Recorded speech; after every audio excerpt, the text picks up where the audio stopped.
जो बुढ़ होयत जवान। अब इसको जोड़।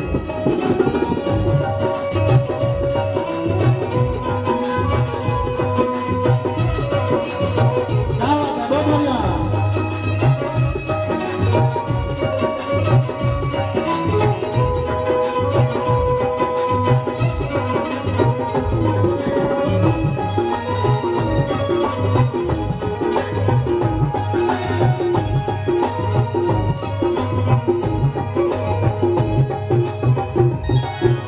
पहिलुक बाजन डमरू तोड़ब, दोसर तोड़ब मुंड माल के माई।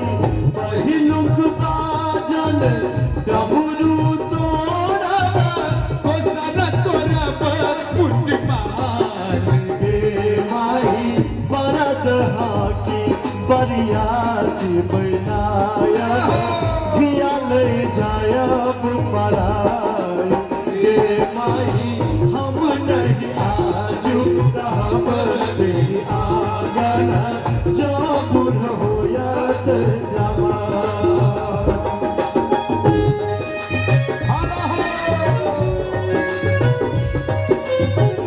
क्या बात है, बहुत बढ़िया।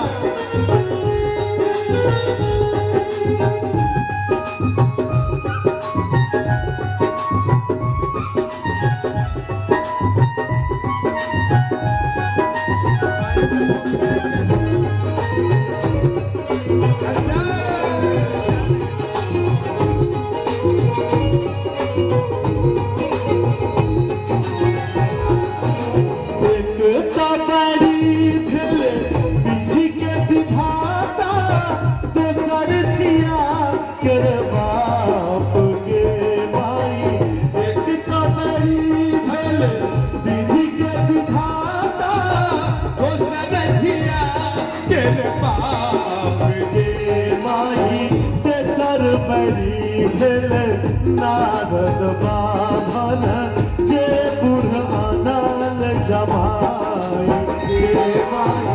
हम नहीं आजू रहब तेरी आंगन, जो बुढ़ होयत जवान। एक बेर दोनों हाथ उठा के कहिए, बाबा चंद्रेश्वर नाथ की।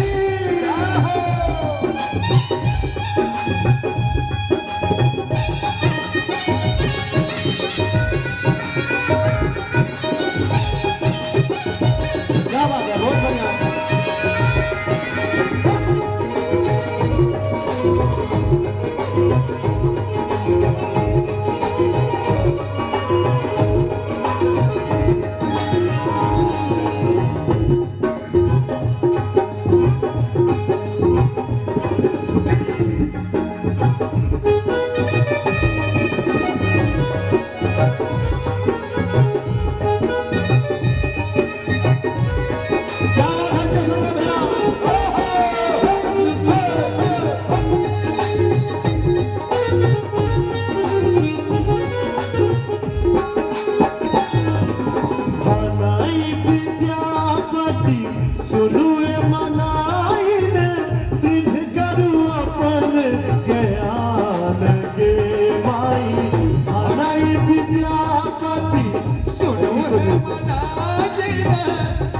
Kadu apane ke